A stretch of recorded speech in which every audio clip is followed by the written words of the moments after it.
Alright, now we're moving down along the line again, and we're going into the second derivative and seeing what that's going to be telling us. And once again, that's telling us about the concavity of our original function. I need to look at the second derivative now. So what I've started to do is I took my function, I've derived it once. That's what I found out in that last step that I just did. And now I'm going to be deriving my first derivative. I'm going to be basically finding the rate of change of my first derivative, because where my first derivative is increasing, that's where it's going to be concave up. And then when my first derivative is decreasing, that's where it's going to be concave down. So in other words, where my second derivative is positive, concave up. Where my second derivative is negative, concave down. So I am going to have to simplify this all out. So here I've gone ahead and I just FOILed this piece out, and I got this right here. I am eventually going to distribute that negative 2x to each one of those, and then minus. This is where I just combined these two terms. I changed the order in which I multiplied. So we got 4x times and then x squared plus 1. So here's where I kind of just simplified that, because I had 4x times x squared plus 1, and I brought it up here. I'm sorry, I know things are a little bit blurry. So I went ahead down here, and this is where I distributed these two factors together. I took negative 2 times everything, and then minus. Over here I had to FOIL that all out, so I got this whole segment. And then I have x squared plus 1 squared. And then so overall what I'm going to be getting is equals, and combining now these like terms, watch out for this subtraction of a negative. That's going to distribute, and then also subtraction of a, whoops, you can't see that last term, a positive. So just don't forget to distribute this negative, because I'm going to be subtracting off 4x in the end. And all of that equals positive 2x to the 5th minus 4x to the 3rd, and then minus 6x all over x squared plus 1 squared. Alright, so quite a lot of work just to find out where we're concave up and concave down. So I'm going to do my final answer right here is f double prime of x is equal to the 2x to the 5th minus 4x to the 3rd minus 6x all over x squared plus 1 squared. Alright, so in terms of finding out now, where is this function equal to 0 and undefined, I kind of cheated. So I knew I needed to set the top equal to 0. So 2x to the 5th minus 4x to the 2nd minus 6x equal to 0. And can't really just use the quadratic because we have a 5th root here. So what I did was I graphed it. And what I'm going to go ahead and do is, if you need to find out the zeros, here. To find out the zeros on your graphing calculator, don't forget you can go to second and then calc, so trace, and then you can say let's find the zeros. So you can go down to second, highlight that too. It's going to be asking for a left bound, you can kind of see that. So you're going to have to just take that cursor and move an arrow to the left of it. Make sure you're to the left of it. So I'm going to click left once more. To the left of that X, then it's going to ask for a right bound. Go to the right of it. Make sure you're to the right. I am way to the right. I've known that. And then it says guess. Just go ahead and hit a close estimate.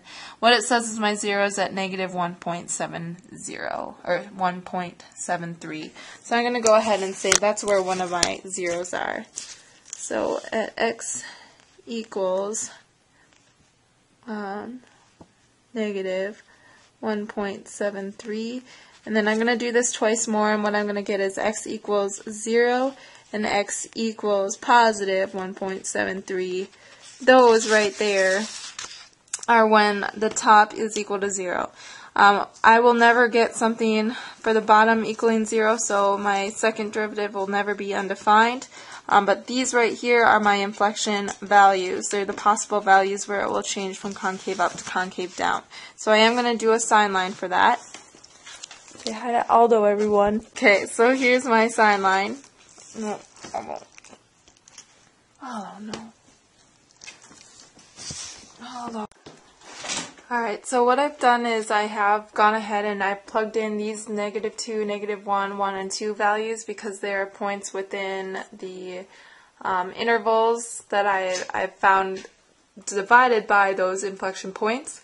So when I do plug those into my second derivative, right here I plug in, for example, -2 in for my x in my second derivative. What I got was a negative value. So it's going to be, this is a place where it's concave down, concave up, concave down, and concave up. But these right here are my inflection points, so I'm going to go ahead and mark those now on my original function. Look how cute my dog is. Hey, Aldo. So as for those inflection points, what I've done is I have taken those x values and I've plugged them right back into my original function to get the y values of those. So I am going to go ahead and mark those now on my graph that I'm trying to sketch.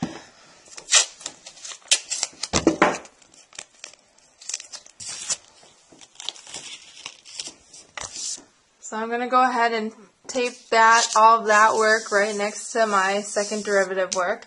But I am going to go ahead and throw these points up there. We have -1.73, so right about here, it's at -0.4, so I don't know, something right about in that location.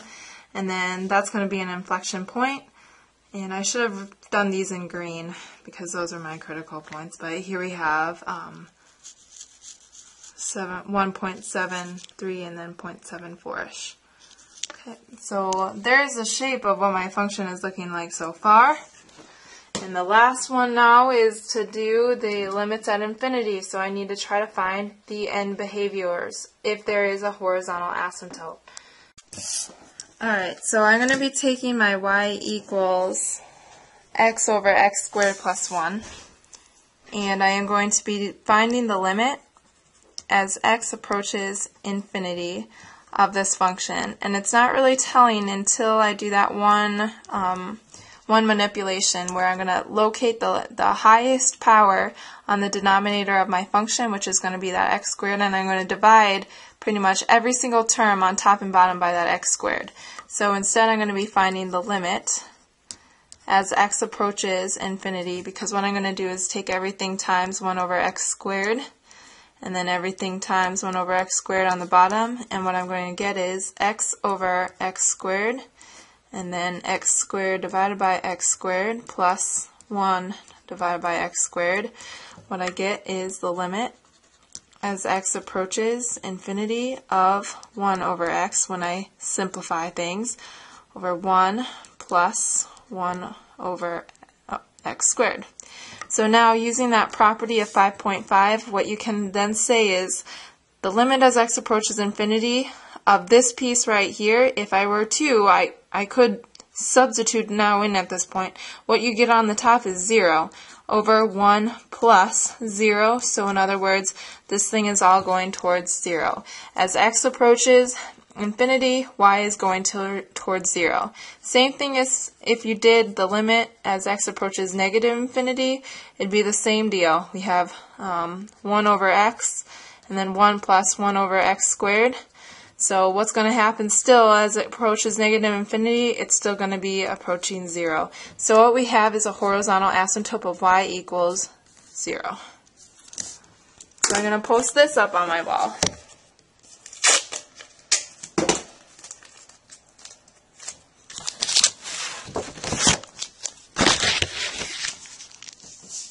Alright, so I posted that up on the wall, and now I'm going to draw in my horizontal asymptote. It's going to be, the end behaviors are going to be approaching 0 at the end. So I do know, this is what it's going to start to look like. I do know that as my ends get closer and closer, so So now I am going to draw in my horizontal asymptote, which is going to be right on this line. And once again, what this represents is the line that the end of behaviors approach, but they never cross. So this was from my first step. It was finding the x and y intercepts. They were the shared point 0, 0. There were no vertical asymptotes. I went ahead then and found the first derivative, and in that first derivative what I was able to do was find the relative minimum and maximum.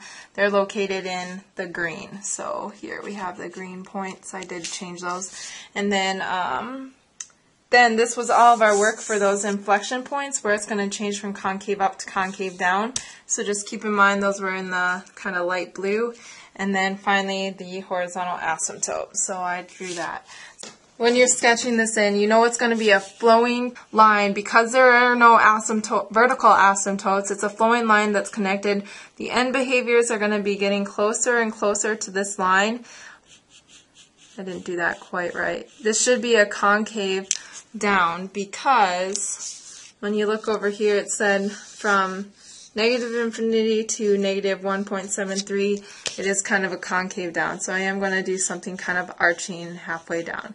But then it's going to go concave up, and it's a flowing line that's going to be going through. Yes, it did cross the horizontal asymptote, but it can do that in the middle. We're only looking at the end behaviors when we're talking the horizontal asymptote.